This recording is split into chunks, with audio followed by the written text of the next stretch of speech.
U Prijedoru je obilježena 27. godišnjica od smrti Radenka Đape, prve žrtve proteklog odbrambeno-otadžbinskog rata u ovom gradu. 20. Đapa ubijen je u Prijedorskoj Kozarskoj ulici, gdje je na spomen ploču u znak sjećanja položeno cvijeće i služen pomen. Na ovom mjestu prije 29 godina pala je prva žrtva proteklog odbrambeno-otadžbinskog rata u Prijedoru. 20-godišnji policajac Radenko Đapa na putu ka radnom mjestu mučki je ubijen sa 4 metka u leđa.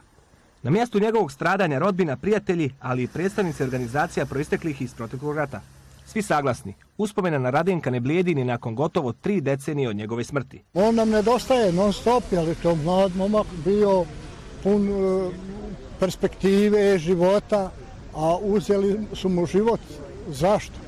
Da bi oni osvojili Prijedor. Đapine ubice do danas nisu pronađene, niti procesuirane, a kako je istaknuto, sve je manje nade da će se to ikad desiti. Otac mu je umro prije 2 mjeseca i nikad nije saznao komu je tako mučki sina ubio, znači s leđa 3 metka i 4. u glavu.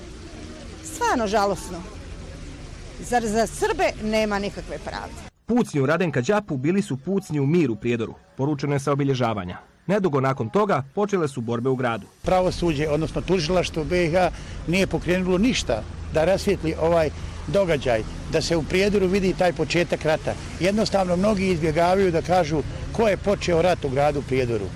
Na osnovu svega ovoga što se događalo i što je bilo, nekome nije bilo stalo do mira, a Srbima je bilo itekako stalo do mira u gradu Prijedoru. Đapino ubistvo, kao i ostali događaji u maju 1992. godine širom tadašnje BiH, ističe Knjeginić, dokaz su da su Srbi bili napadnuti i da nisu odgovorni za početak rata.